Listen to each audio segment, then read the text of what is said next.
And we're back. We did it. 5 weekends off, I think it was 6 weeks, 5 weeks, 6 weeks off.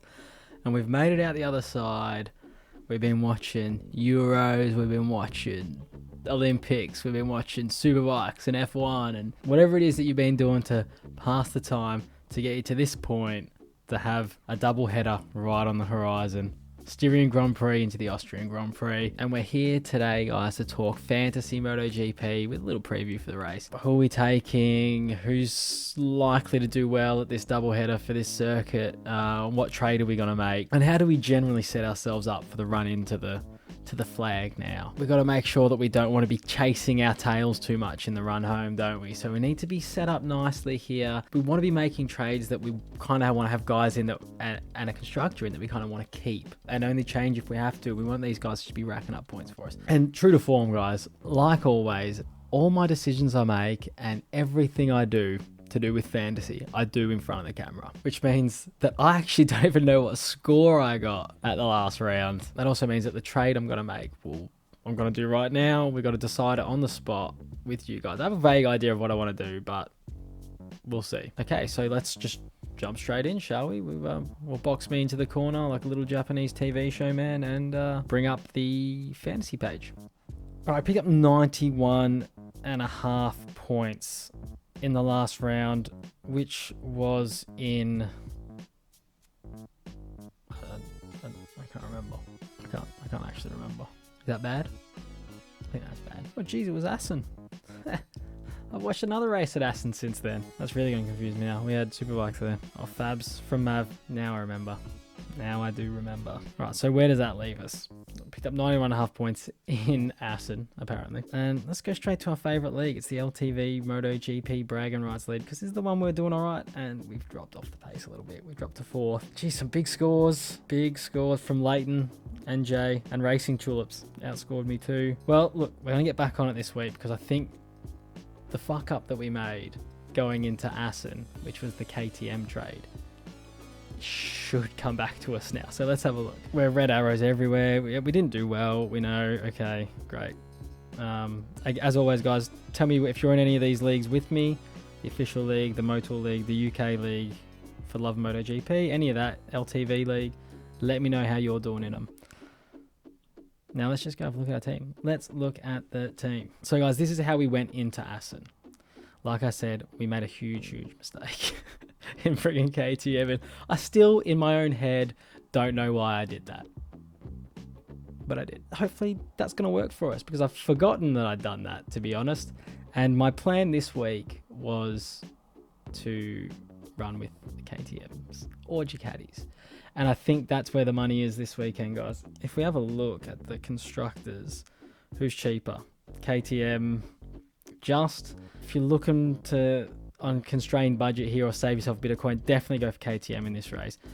And Ducati is your next best option, if you ask me. Because while I'm not like it's a Ducati track, it's a KTM. I mean, it kind of is in a way. Don't be surprised if you do see some performances out of randomly anyone here.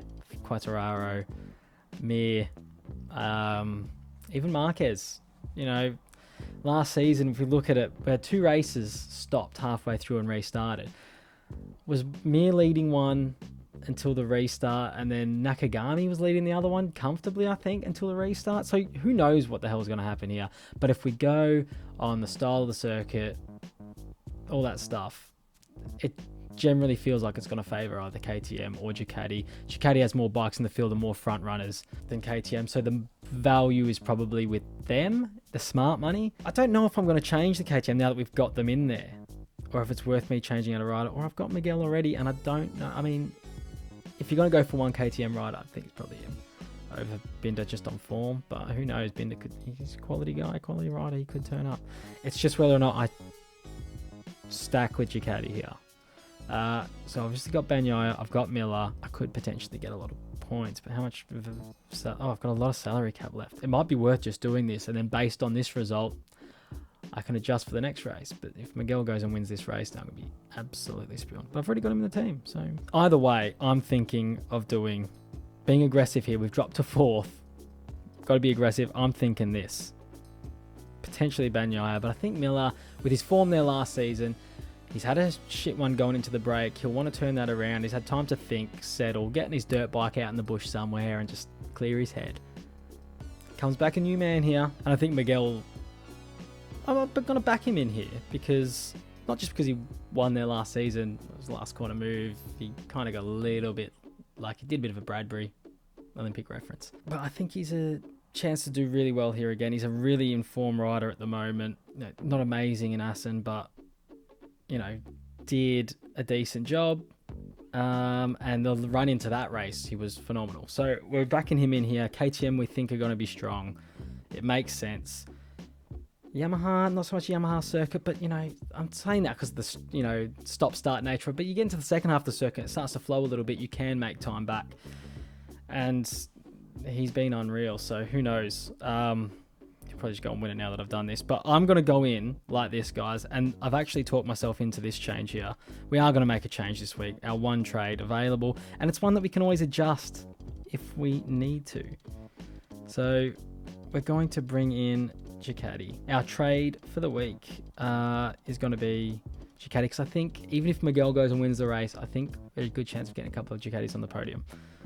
So let's take that.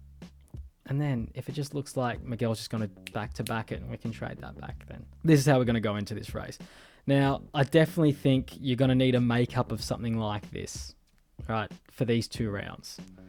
You don't want to leave yourself in a position where you're too heavily stacked and need to get away and into other areas going into the following Grand Prix, and you need to make several changes. Maybe you're carrying a Marquez. I don't think it's the worst idea going into the second half of the season. I definitely think if you've got a rider lineup you're happy with here, definitely just look to change your constructor if you're not taking a KTM or a Ducati, because I'd be looking at, like I said, Ducati for me, just because I've got the cap room and they've got so many more bikes that finish high. And if Jorge Martin's had the extra time to recover, he might be up there too. Who knows? But that's it, guys. That's what we're doing. That's how we're going into I think it's the Styrian Grand Prix first before we go to the Austrian Grand Prix the week after. All right, and now quickly, guys, exciting news that I love. We've got a wild card, a wild card and a substitute in this week. Is anybody going to be putting either of those, Crutchlow or Pedrosa, in?